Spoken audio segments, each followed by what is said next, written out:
welcome to the Game Theory Podcast NBA Draft Show. Bryce Simon and I are here. We're going to break down what we saw last week from NBA draft prospects. We're going to focus on AJ Dybantsa against UConn. We're going to talk about Mikel Brown's star turn against Kentucky that I thought was outstanding. We will talk a little bit about Michigan. We'll talk a little bit about the Braden Smith, Labaron Philon matchup that was really fun. That's where we're going to go.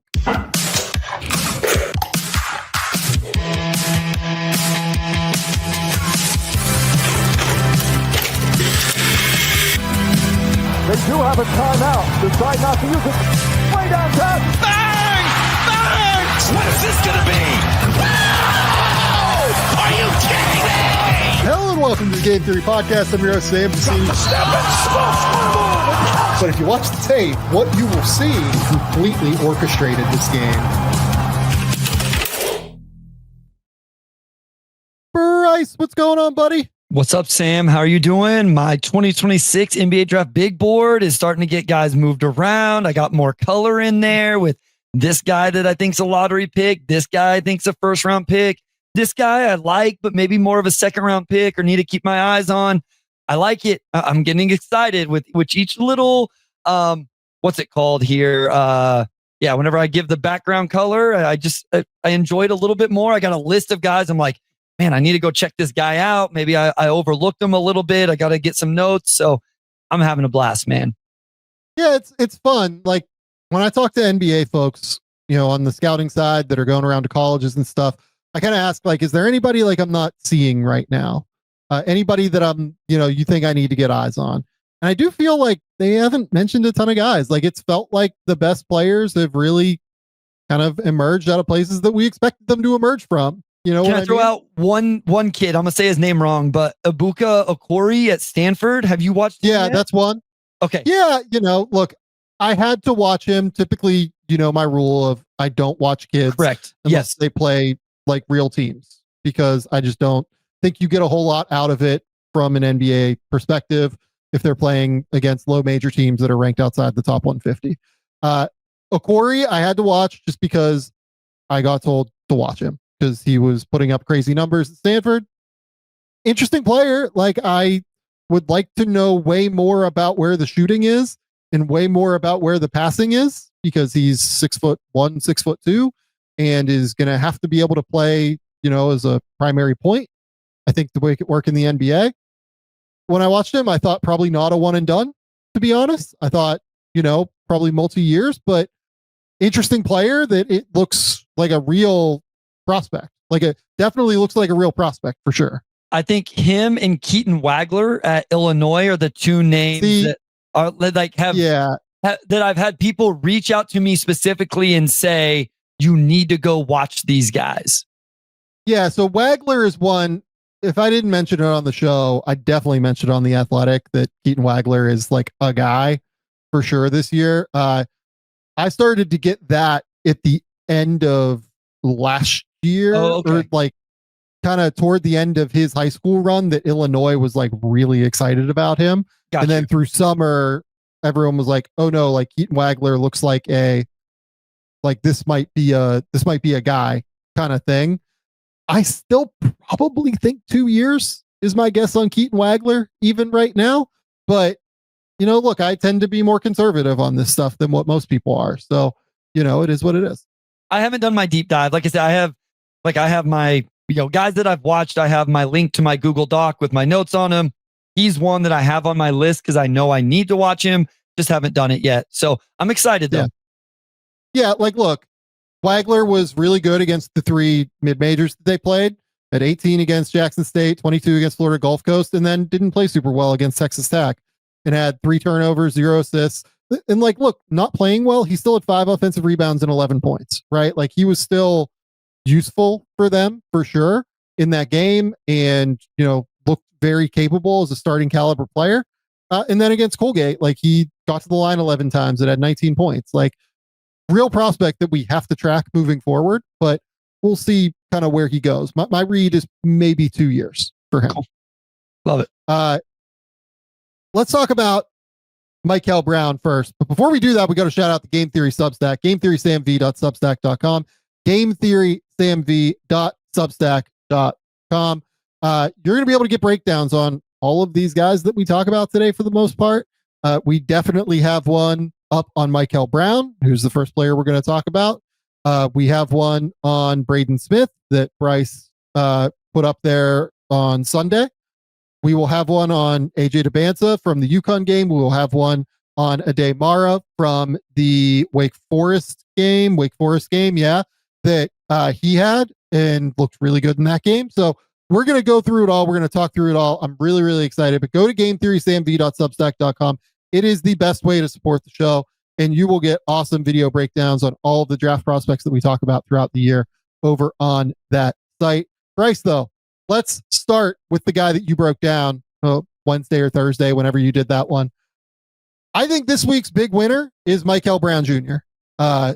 He has been really great for Louisville, and I think no game showed that more than the Kentucky game, right? Kentucky is going to be a very, very high-level team. They are exceptionally deep this season, and Mikel Brown just absolutely dominated them. He went for 29 points, 5 assists, 1 turnover, got to the line 11 times, took 10 threes. He made 3 of them.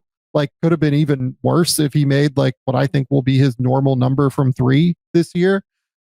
Just completely took over the game out of ball screens, ball screen rejects, all sorts of really different fun actions that Pat Kelsey and that group put him in. Yeah, this was a guy who, coming into the year, I had in my top 10, and I put the shading in to very much have him in the lottery. And, right now, I think he's, maybe even top 5. I don't want to start with the negatives. We'll talk about it, especially defensively. But the creativity he plays with, some of his passes were so much fun. And he understands angle and coverages where he wants to put the ball. I think one of my favorite in that breakdown was he comes off a ball screen or a handoff or a get action, whatever it was, plays out like a ball screen. And his man or his teammate got hung up just a little bit, Sam. He didn't get out of it quick enough. So Mikel just waited a second and was patient. And then once his teammate got into that pocket passing window, then he dropped it off. And so it was really nice. He had a live dribble one where he just whipped it. And then listen, man, like he popped off the floor. It was the 3-pointer he made, he popped off the floor for that jumper, really elevated. So really impressive, just like combination of he showing his handle. He always, so I think there was 3 different examples I had in that game where he completely lost defenders, Sam. He completely moved them out of his driving lane. There was one where he jab stepped and moved the defender, got downhill. There was one where he put a nasty left hand in and out dribble that completely turned the defender around. So those are the type of things that I look for is, are you able to just move defenders out of driving lanes and open their hips? And I thought he did that at a really high level. It's the intersection, and this is what I mentioned in the preseason with him and why I've had him in the top 5 to, the entire time, basically, is it's the intersection of shooting from distance and real gravity mixed with the passing and playmaking ability.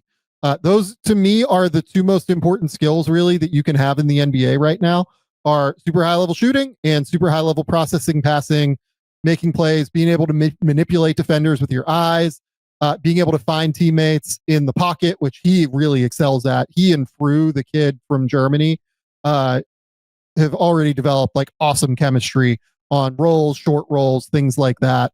That's the key though. Like he has the ability to really shoot it, really pass, but he also, I think, is underrated as an athlete because he was very small and had this like late growth spurt. And as he's had this growth spurt, his like muscular structure, I think, continues to fill out. He keeps adding pop every single time that we see him in terms of his athleticism and playmaking ability. He is a very, very real athlete in the NBA right now. Like by NBA standards, like you watch the way that he has the first step to be able to just get by guys. Like you mentioned those jab steps, like he'll do like stutter rip throughs. He'll do, basically anything he has to. He can beat guys on dribble handoffs. He can beat guys on rejects. I love the way that he tends to set up guys to come around screens.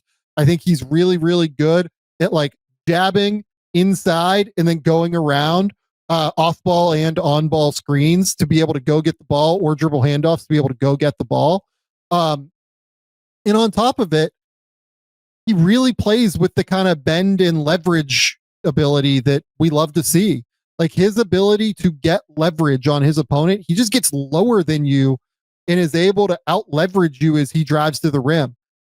I am so impressed. And then he explodes upward. He has the inside hand finishes. The finishes are things that we will see throughout the course of the year. Like, is kind of where I'm at. It looks better than what it did in high school, I think, as he's continued to just add more and more athleticism. But it's still like all inside hand finishes on the left side of the rim. Like, he doesn't look super comfortable getting to his left hand yet. I don't know. It's going to be really tricky, I think, with the finishing, but overall, really great. Like, all very positive signs to me. The numbers are good so far. It's very small sample, so it's not even worth like really getting into a whole lot. But I put it in that video that was one of my biggest questions coming into college, and we'll see if that's answered over a bigger sample size. The other thing I want to point out offensively is that almost half of his 3-point attempts have come as catch and shoot, which I love. Like, I realize you want to play with the ball in his hands and have him operate ball screens and get to his dribble game and all of that. But I think it raises the floor for a guy, and not just him in particular, but any player. If, hey, you can also go play off the ball, or we can run you off pin down action, in those, get out in transition and let somebody else dribble the ball up. And so I love seeing that as well, that it's not just all off the dribble threes. Now, go ahead. Hold on real quick. It's very reminiscent of like Darius Garland. Okay. Like a bigger Darius Garland in the way that he's able to get into the paint, in the way that he's able to play off the ball, his handle, his burst, the passing ability. If you told me you were getting like a bigger Darius Garland, I'd be like very excited in the top 5. And I have his measurements from some like just under 6'3" without shoes and a 6'7" wingspan. He is skinny, and that will play into what we're about to talk about here, which is the defense. Sam, I was so excited for like 10 minutes. I was like, okay, he's really engaged. He took these bumps from Owe that I was like, okay, he's holding up at that cutoff point. Okay, this is going to be okay. He's going to add strength. I think he knows how to defend, but man, he did not do it consistently in this game. The consistent effort wasn't there, navigating ball screens. There was a bunch of switch communication errors that I truly don't know if they were him or not. You would legit have to talk to somebody on the Louisville staff to know whether it was him or a teammate or whatever, but it just didn't stay consistent enough. I guess what gives me some encouragement was there was very flashy, specific possessions, especially early on, where I was like, okay, he could hold up here if he can do this more often. Yeah, the defense and like the strength is the big question with him. Yeah. But I will say again, like later growth spurt guy is just not super strong right now and has added a lot of seemingly like muscular structure and weight over the course of even the last 18 months, realistically. And I hope that he can get stronger and bigger and be able to hold up on defense at some point. He's listed at 6'5" there. Like, look, the last measurement we have is in 2024. I think he was like 6'2" with a 6'6" wingspan or something. We'll see. If he has grown up to like 6'3.5" or something and without shoes and is, now with like a 6'9" wingspan or something like that, it's a big deal. Like it allows you to hold up better than what somebody like Darius Garland does if you get stronger and if you're able to deal with that. And everybody in the NBA gets stronger. It's just kind of the reality of, getting older. You're a teenager right now. You're going to get stronger. Your body will fill out. It's the reality. So yeah, I'm intrigued by Brown. I think that this is a top 5 pick is what it looks like to me.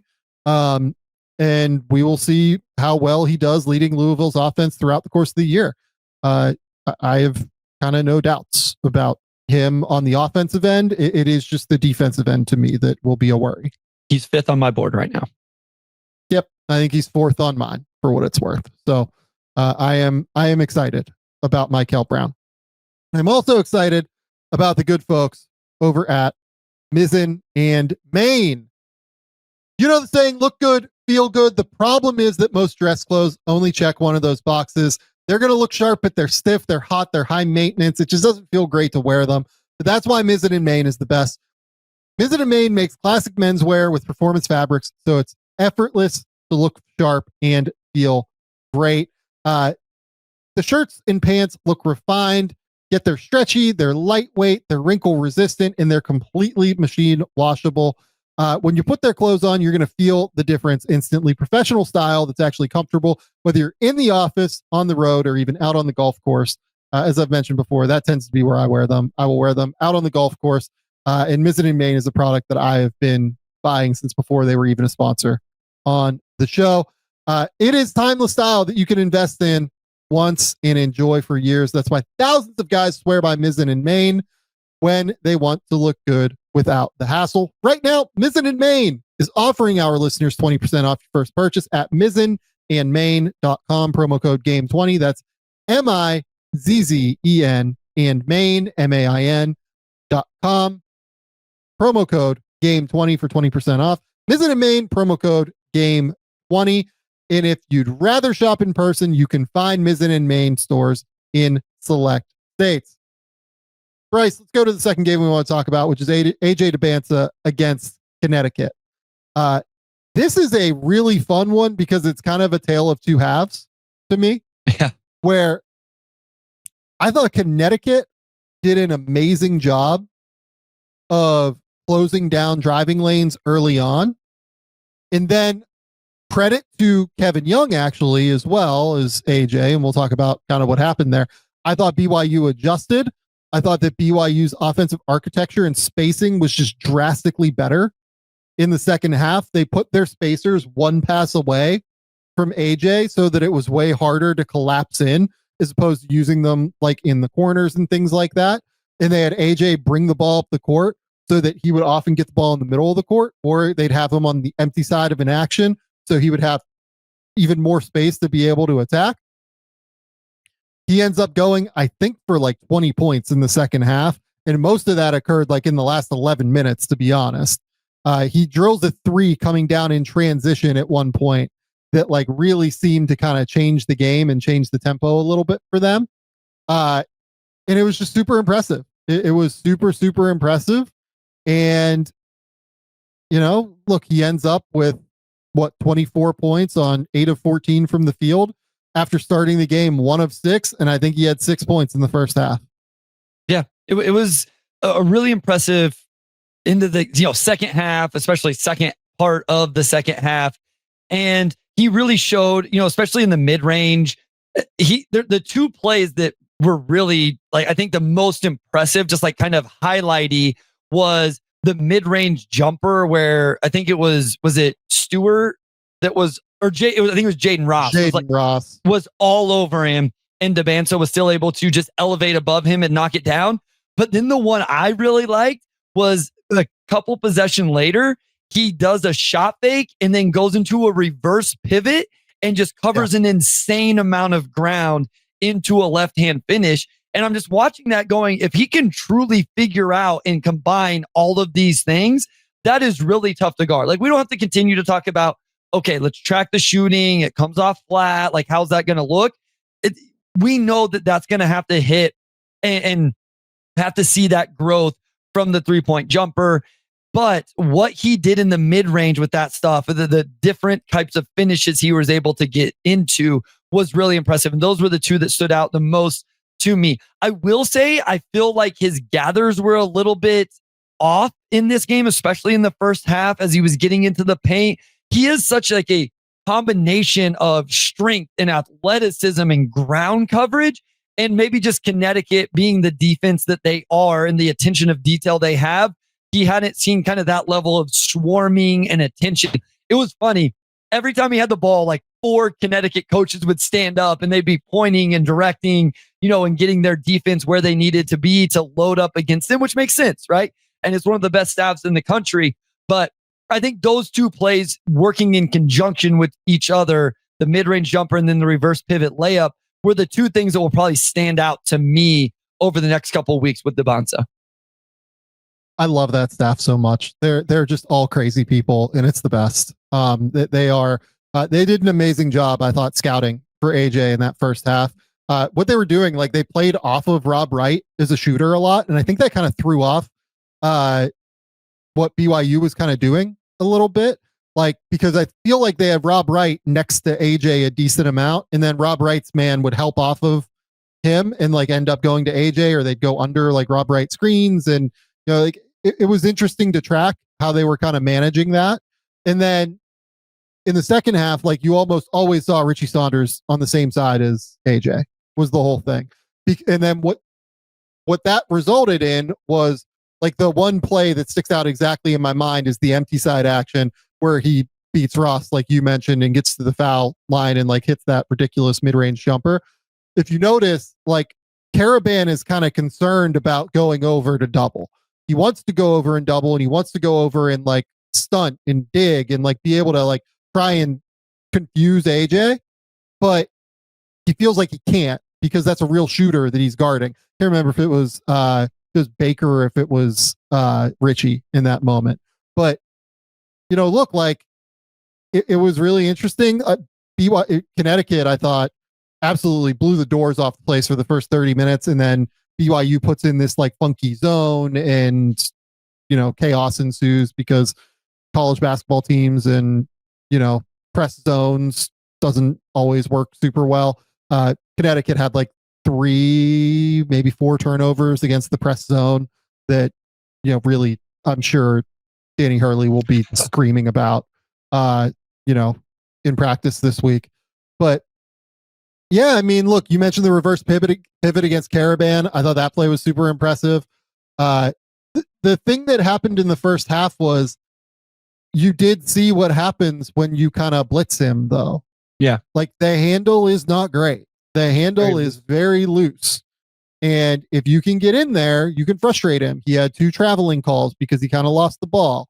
He had one that kind of like went out of bounds off of like a loose pass that was kind of funky, right? So you can bother him for sure if you know how to send help and where to send help from. Also worth noting that Keita went out in this game very early in the first, or you know, maybe midway through the first half.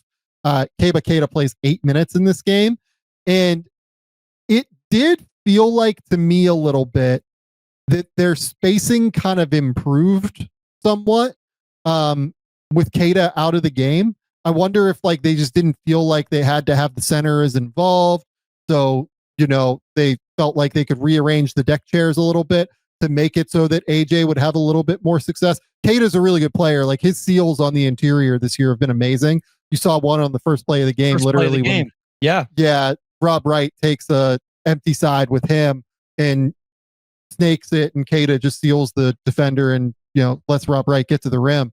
But yeah, I thought AJ was really impressive. The final line here is 25 points, 6 rebounds, 3 assists, or 3 turnovers, 0 assists, 7 of 10 from the foul line. Got to the line, I think, twice in the first 2 minutes in transition.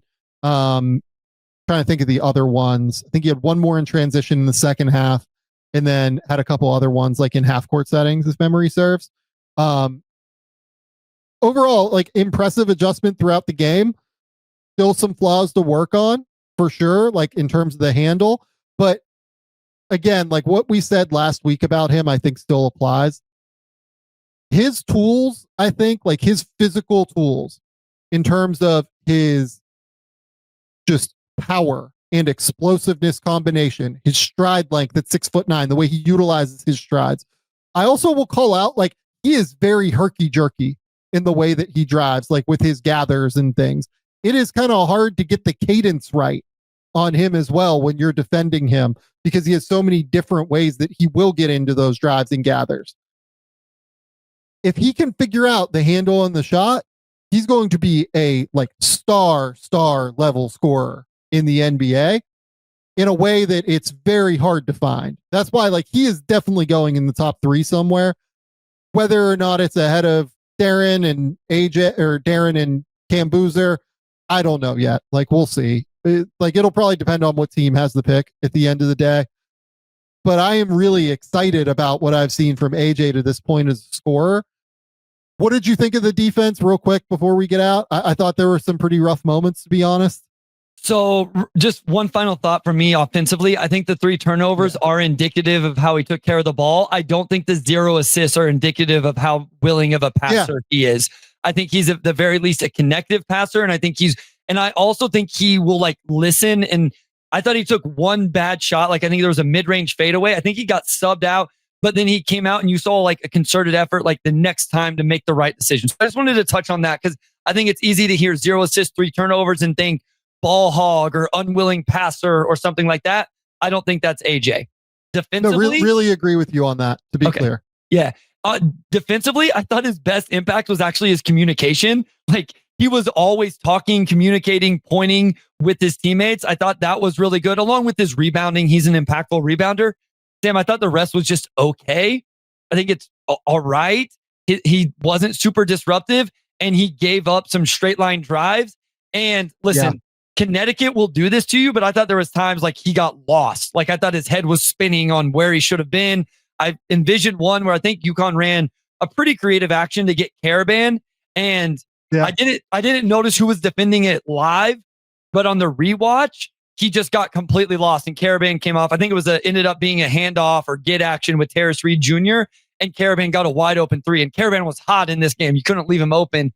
And so I think it's a learning experience for the young guy against a UConn offense that can really put you in conflict. Yeah, Caravan I thought was really good in this game. Yes, he actually. was. Yes. Had a few awesome cuts. They ran like a down screen against Dybantsa at I think the 8:30 mark. I want to call this out too. They go up like 20 or so with 15 minutes left, and then BYU goes on like a quick 8 or 9 point run. And Connecticut's now down 10. They're starting to reel a little bit, and somebody gets fouled on Connecticut. It might have been DeMary if memory serves. And Caravan gathered the whole team together. If you know anything about Alex Caravan, he tends to be a little bit of a quieter dude.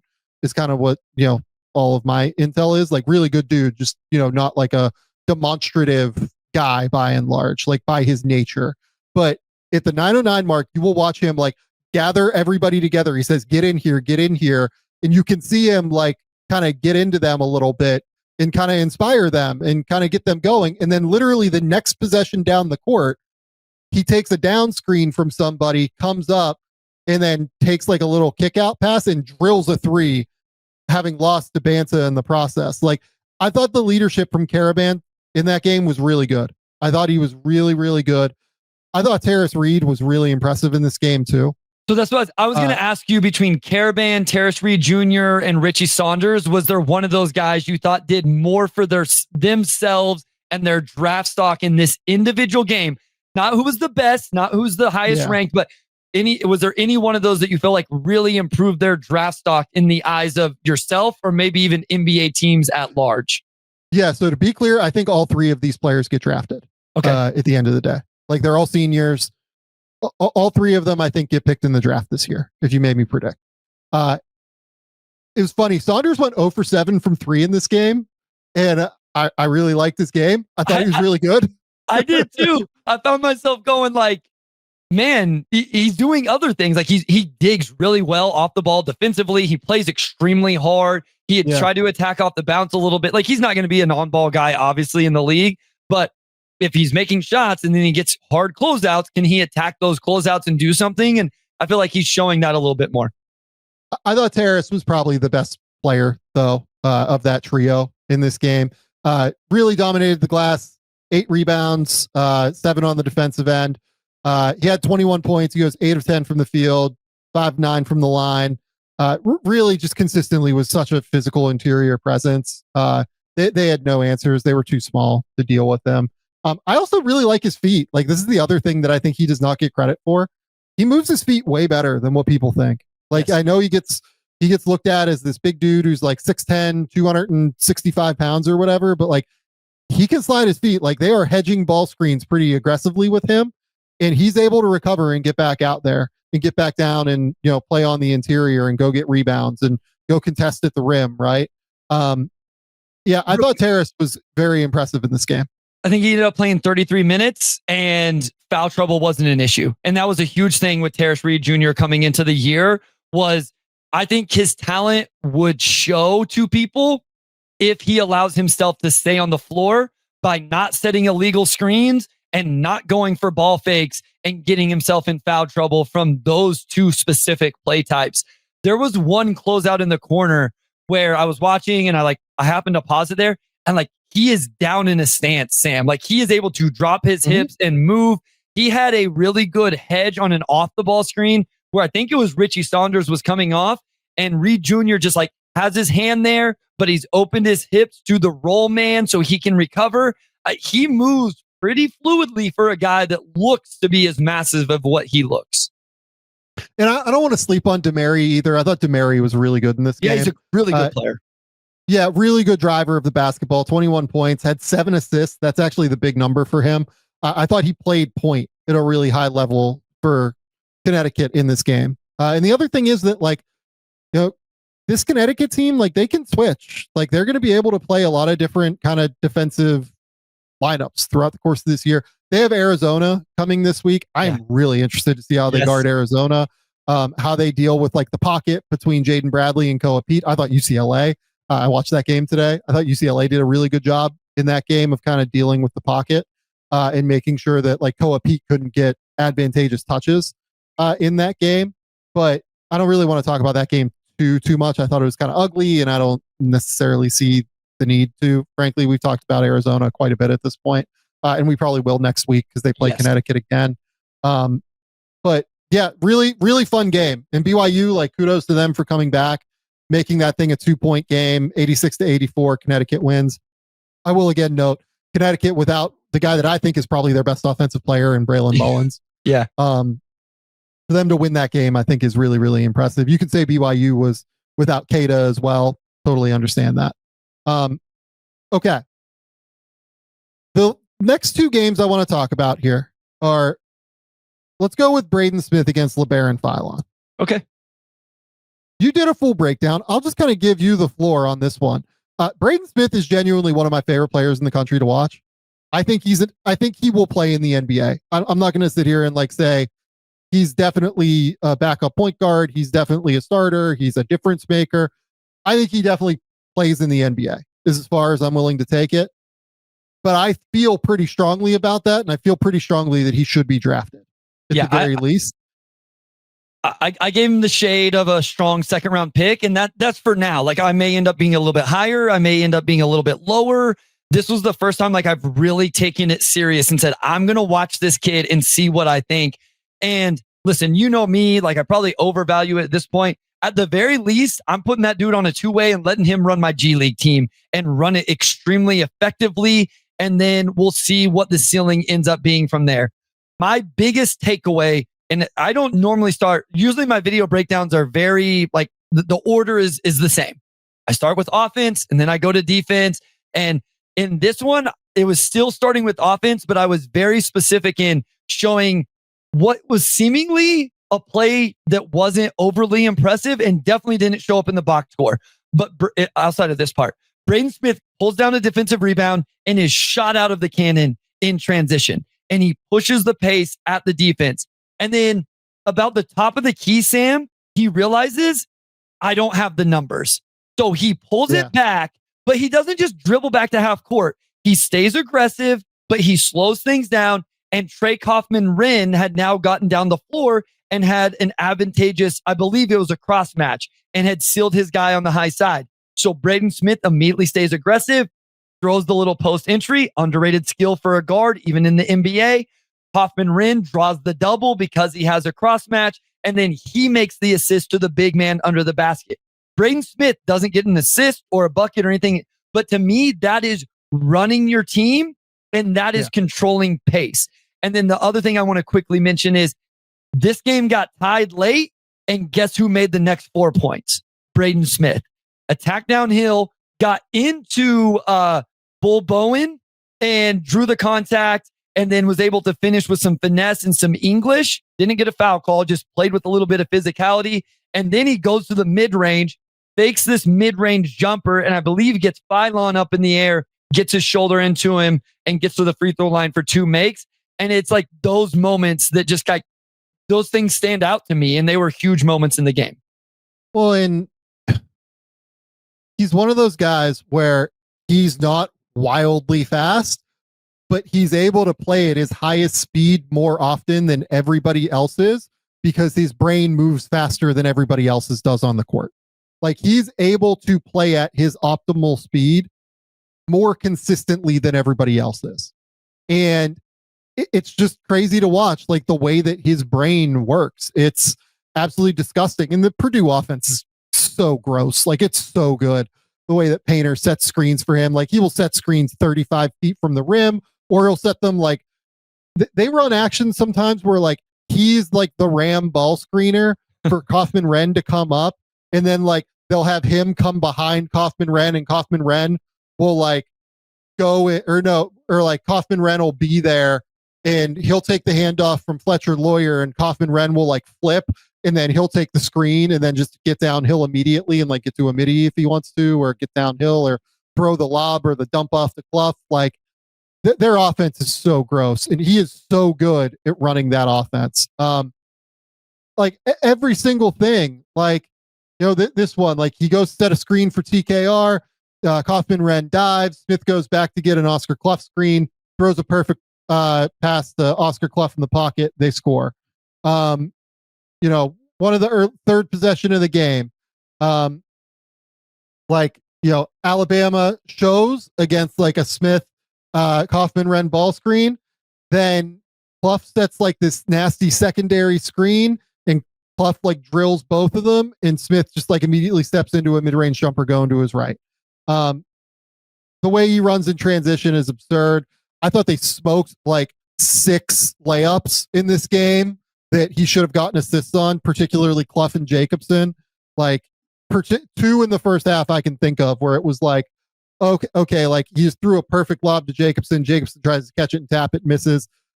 Hits Clough like on a beautiful little dump off, like side pass right in the middle of the lane. Clough just like kind of tries to step into his left, use his right, just smokes it. Like he should have had like 29 and 10 assists in this game. It was completely ridiculous. So I outlined or did in the breakdown, the one you're talking about where he hit the mid-range jumper. And what I loved about his ball screen use is his patience. So he came off the first one and then it kind of got a little jammed up, and he just waited and he allowed his teammate to get where he needed. And then he ended up running Philon right into the ball screen to get the mid-range jumper. And then there's one later where he comes off and the big starts to retreat. So Braden Smith takes another dribble at him to stop the big in his spot and stop that retreat, knowing he wanted to throw the lob. So he kept that big man defender occupied just by staying a little. It took one dribble and one step at him, and then that defender planted his feet, and then Braden Smith threw it up to the rim, and his big was able to go get it. Just his understanding of how to manipulate ball screens, like not just use them, but then manipulate the defenders to get the ball where he wants to go, whether for himself or his teammates. Yeah, look, what I would say is like if Jordan McLaughlin can be in the NBA for 7 or 8 years, whatever it's been, Braden Smith is definitely an NBA player to me. I don't know if it'll be, you know, like super high level backup, but he's going to play in the NBA, and I think he's going to play in the NBA for a good while, to be honest with you. The key will be the defense. I was hit or miss throughout the game. He has possession, like he fights on defense, and he has really long arms, and he's able to like kind of get in and get the side position and ball screens, and he'll be able to like get aggressive with his hands, like trying to poke the ball away and stuff. But there are strength issues that are just real here physically. I thought his just true ball screen navigation was not good. Like I felt like he got clipped on every single ball screen. Yeah. While there were other things that were good. And then off the ball, I think he had a clinic tape stunt and recover. So strong side, Philon's dribbling downhill. Braden Smith stunts at him, like plays the cat and mouse like you would a big in a ball screen. Jab steps at him and then just recovers with his hands up back to his man in the corner. And Philon actually ended up traveling. And it's just like, this is beautiful. Like he's not just standing up to his person in the corner. He's making an impact without any chance of giving up the strong side kick for the 3-point attempt. And it was just executed perfectly. He makes an impact on the defensive boards for someone his size. my biggest worry defensively, along with the size coming out of this game, was if teams can just put him in ball screens and know that they're going to get him hung up and create advantages. That actually ended up being my biggest worry coming out of this first time. Like, obviously I've watched him play, Sam, but this was my first time, like, quote unquote, scouting him, taking note. Like, I don't have much on Philon from this game because all of my attention was just watching Braden Smith. Yeah, I thought Philon was okay, is kind of my answer. Like, I didn't think he was particularly bad. I didn't think that he was amazing, right? So, like, just stat line wise, 11 points, 7 assists, 4 turnovers, 4 rebounds, goes 5 for 14 from the field. Was like Holloway, really drilled some threes in this game. I thought that Philon drilled him on a couple of kickouts that were impressive. With Philon, I really like how slick he is coming out of ball screens. He had like a really nice like ball screen crossover to go baseline in the first play of the game, then like a nice little slick pass to Aiden Sherrill for a bucket. Second possession, like he goes around the screen and CJ Cox goes over the screen and he's just like willing to fire immediately from 3, which is like an enormous shot from him. He took 6 threes in this game. He misses the shot, but it's just like you need to be willing to take those shots, in my opinion. Just kind of looking through my notes here, the jumper mechanics don't look the same to me every time, like with how it comes out of his hand. Like he had a couple that kind of came out of his hand, like a little bit funky with like, tailing spin a little bit, where like they ended up, like if he's shooting from the right side of the court, then the ball's like kind of tailing toward the back rim as opposed to like the middle of the bucket, which is like a little bit of a small thing to watch. Like I thought that even like the last play of the first half where, he doesn't even score, like he ends up missing the shot because he gets walled up. He does an amazing job of like getting leverage on Oscar Clough in the ball screen and like really bending and getting lower and getting that leverage and being able to get to a spot and then just ultimately missing the shot at the rim. He's going to have to finish at the rim or he's going to have to shoot threes. I think that's really the reality for me. I think it's probably he's going to have to shoot threes for it to really work. But I love how slithery he is. I love his passing ability. I think he is a good defender by and large. He can take different matchups defensively. I do think he's a first round pick is my takeaway, but I thought Braden Smith got the better of him in this matchup for sure. Yeah, I think that's probably where I'm at with him as well. And that's one of my big notes is like just tracking the 3-point percentage for him and how well he shoots it. You mentioned kind of where the volume is at right now with it. And we'll see, he's played, 3 games. One game he went 2 of 4 against St. John's. He was 2 of 5, dropped 25 points in that game. And then this game he goes 1 of 6 against Purdue. So we'll continue to track that throughout the season. I think it'll be a huge part of where he ends up in the first round. Yeah, I think that's right. Okay. Final thing I want to talk about quickly. Have you watched Michigan yet? So this is one where I watched Michigan to watch Yaxel. And all I really noticed from Mara was a couple of like just unreal passes. He threw one from the baseline to the weak side wing to Yaxel with his left hand that I was like, oh my gosh, like how did he even get that there? But I didn't like take super in-depth notes on him because I was taking notes on Yaxel. Yeah, so Aday Mara is a really interesting player here.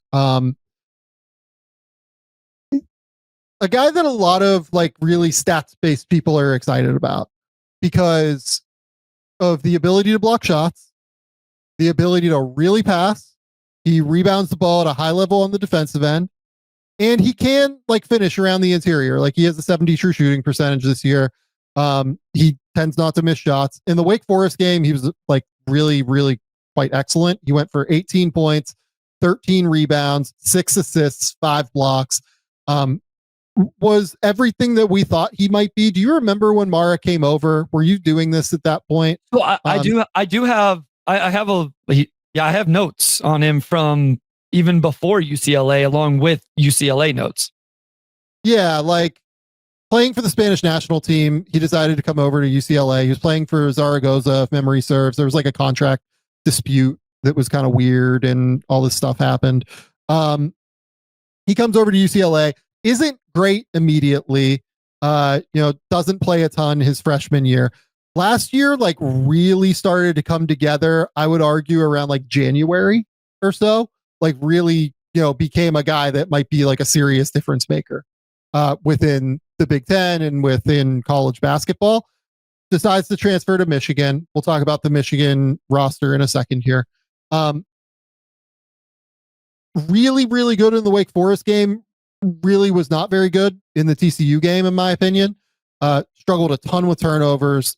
The big thing that worries me about Mara, and we'll talk about the positives in a second, because he's 7'3", he's a real rim protector, and he can really pass the ball. And like you said, like the passing really stands out. I don't think he has good hands. And that is like a real thing that I struggle with bigs a lot of the time. He has so many bobbles around the rim. He has so many bobbles like catching below his waist if he gets a pocket pass from Cadeau. Like, I really struggle with bigs that struggle to catch, because in the NBA, things move even quicker. And it can be even more maddening, I think, at times if you have a big that gets open in the pocket and then like can struggle to, catch. And the other thing is in the NBA, like those windows close even quicker. So even if you slightly bobble the ball, like your window might be closing to make the pass to be able to take advantage of what you're so skilled at doing, which is the passing ability. Yeah, no, I mean, it's huge. We talk about this all the time with bigs in terms of, can you do the big guy things? And with Mara, it doesn't have to necessarily be like he has enough skill and all the other stuff. Maybe it doesn't even have to be like, are you catching lobs and all of those at a crazy high rate? But can you secure the basketball? Because like you say, if your best skill is your passing, then it's like, okay, well, this is cool. We get this 7+ footer in a short roll making decisions. Well, if he can't catch the pocket pass or whatever that pass is, well, then it doesn't matter how well his decision making is, because the ball's getting stolen or it's bouncing off, So that is a huge kind of, I don't want to say non-negotiable, but like a huge aspect of being a big in college basketball and obviously the NBA. The other thing that I struggle with him a little bit, and I swear we're going to talk about the positives in a second here. He struggles a little bit, I think, in his ball screen positioning as well. I think he can kind of get caught in no man's land a little bit too often. And on top of it, he just doesn't move super well in ball screens yet. So I worry about how that looks at the NBA level. But the positives are like, you can run real actions with him at the top. Like you can throw him the ball at the top of the key. You can throw him the ball at the elbow. And he's able to make all sorts of plays with all sorts of cutters, guys running around. Like he has a nasty kind of like hook pass from the 3-point line that he threw to Yaxel in a set play where Yaxel was able to catch and finish. Like you can do a lot with guys like this, bringing opponents away from the rim and getting creative with the actions that you run. I think at the end of the day, where I kind of fall on him, and defensively, like he's a monster rim protector. Like he is so good at getting vertical on the interior and just being massive and making his presence felt there. Where I fell on him after this game was, has a chance at being a first round pick, almost certainly worth a draft pick, like definitely worth being selected in the draft. I want to watch more. I want to see what it looks like in Big Ten play. The TCU game was really rough. Like, again, the turnovers were a serious problem, I thought, for him in that game. But like overall, like I'm interested in him and think like there's a chance he's a first round pick for sure. There's a chance that he's back at Michigan. Like, I don't know yet. I'm willing to just be really patient on it. Yeah, I think that's where I'm at. Like I have him in like my second round range right now, but that's more so just like I'm intrigued by what we've seen and the idea of who he is. For me to like put him in the first round, I'm going to have to see some consistency throughout Big Ten play, throughout conference play. That would be, I'm going to be okay being a little bit later than others who may already have decided they think he's a first round pick. I'm going to be cool chilling on it for a little bit and letting it play out and then moving him into the first round later in the season if he warrants that with consistent play. Yeah. My final note here. Michigan is playing a lot of the like 3 big alignment with Yaxel Lendeborg playing the 3, with Merez Johnson playing the 4, Mara playing the 5, initiating through Mara at the 5. I just kind of want to read off some stats against Wake Forest and TCU. So with all three of those guys on the court, 18 minutes, so like a quarter of the time that those games have been played. 87.4 points per 100 possessions. The good news is that trio is only giving up 62.4 per 100.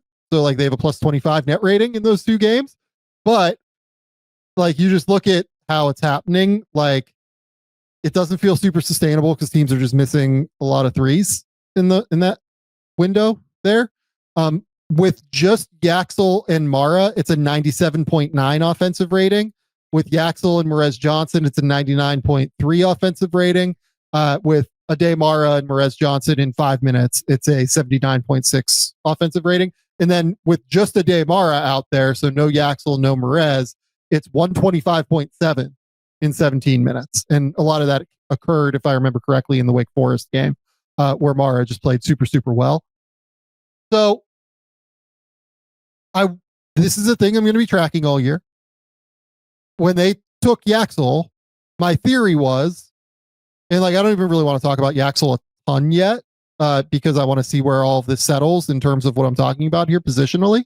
When they took Yaxel, my theory was that they would play him at the 4, they would bring Merez off the bench, or they would bring Mara off the bench, whatever you want to do. This is why I didn't put either Merez or Mara in the original mock draft at the Athletics. I wanted to see how they would settle it. And you would use Yaxel as like a mismatch playmaker, right? Because that's what his superpower. He's a mismatch playmaker. He's 6'8" with 7'4" wingspan, and he can dribble, pass, shoot. And right now, I feel like Michigan is kind of consigning him to the corner and not actually taking advantage of why you spent so much money to go get this guy, because he is like a serious mismatch threat. So that's what I'm going to be watching throughout the year. Is I'm sure they're going to continue down this road of playing these 3 guys together a decent amount throughout the year. And I'm sure that we're going to see staggering and seeing what combo works best throughout the course of the year. My guess is that it's going to be Mara and Yaxel at some point, would be my read. I will say, like, not to discredit Merez Johnson. Merez Johnson went for 10 and 12 and was really important in the game against TCU, and Mara was not very good. And I'm sure they can mix and match game by game based on who's playing well, who's not playing well. But to me, in my opinion, for a college basketball team, Yaxel Lendeborg is probably the biggest like marginal advantage, mismatch advantage that they have on that team. And I would be trying to weaponize him as much as I could. Whereas it feels like right now they're trying to play through Mara. And you can do that while still weaponizing Yaxel, in my opinion, by playing those 2 off of one another. Like make teams guard like 4 or 5 ball screens with those 2. You know what I mean? Like, yeah, put like Elliot Cadeau on the bench and put out like LJ Kaysen, Trey McKinney, Roddy Gale with, Aday, Mara, and Yaxel Lendeborg, where you have 3 guys the teams have to worry about a little bit as shooters, and go, okay, like let's go spacing and let's go like 4 or 5 ball screens and kind of see if teams can guard this in space and like make them guard in uncomfortable positions. I feel like Michigan is not putting teams in uncomfortable positions. And I say this as somebody, like, I think Dusty May is an awesome coach. I am certainly not like somebody that has any questions about him as a basketball coach. Like, that guy is so sharp and so good at this. And I think he'll start to figure things out as the season progresses. But this was my concern kind of coming in when you bring in essentially your 3 highest paid players, I imagine, are all 4 or 5, guys who really should only be playing the 4 or the 5. Like, I would like to see Yaxel play some minutes at 5. Like, I just feel like that's not going to happen this year. So I'm intrigued to see how Michigan works through that trio throughout the course of the year and how they work through their different lineup combinations. Yeah, it's been tough to evaluate Yaxel so far. I was obviously really high on him coming into the year. I did think in that game there was some opportunities for him to be a little bit more aggressive, and he didn't take it. I do know he had the hand injury, and maybe he's even trying to figure out kind of his role and trying not to assert himself too much. But my advice would be, you're the best player on the team. You can't assert yourself too. Like, you need to be super aggressive, and it would be fun to, like you said, he's the best advantage creator for them in terms of his position and what he can do at his position with the ball in his hands. So do some of those things. And I think that staff will probably figure it out. Yeah, I think they will too. Like I think the world of Dusty May, and I think that staff is really good. So I think they'll figure out how to make this work. Okay. Bryce, tell the people where they can find your work. Tell the people what's going on. Yeah, at Motor City Hoops on Twitter, on Blue Sky, Motor City Hoops Substack. I want to shout out a few prospects I'm excited about that I watched this week and to track. Obviously, Bennett Sturts was a name already coming in. I got to watch him against Xavier the other night. And then two guys that maybe, weren't talked about a ton coming here. Cam Carr at Baylor, the Tennessee transfer, and then Wesley Yates at the third at Washington, the USC transfer, are guys that I'm starting to get a little bit excited about as well. So I wanted to shout those guys out. Maybe we'll talk about them next week. Or maybe I'll do a video breakdown on the Game Theory Substack, which Sam and I are both putting videos out over there. You can hear me on the Pistons Pulse podcast. And of course, right here, the Game Theory podcast with Sam Vecenie. Go to The Athletic. Keep me employed over there. Also, go to the Game Theory Substack, like Bryce said, gametheorysamv.substack.com, gametheorysamv.substack.com. I will have a breakdown from the Mara Wake game that was really fun. I will have a breakdown on the AJ Dybantsa domination, in the second half against UConn. Certainly struggles in the first half against UConn. On Monday, I would guess, is when I'll run the Dybantsa one now. So keep it locked here. We will be back next Tuesday with another NBA draft show where I'm sure we'll talk champions. We'll see if Darren Peterson's going to play. He's dealing with like a hamstring thing right now, it feels like. So hopefully we get to see him against Cam Boozer. If not, what can you do, right? But excited to watch all these crazy games this week, and I'm excited to talk more NBA draft. We will be back Friday, though, with the normal Friday NBA show. Until next time, we'll talk soon. Bye.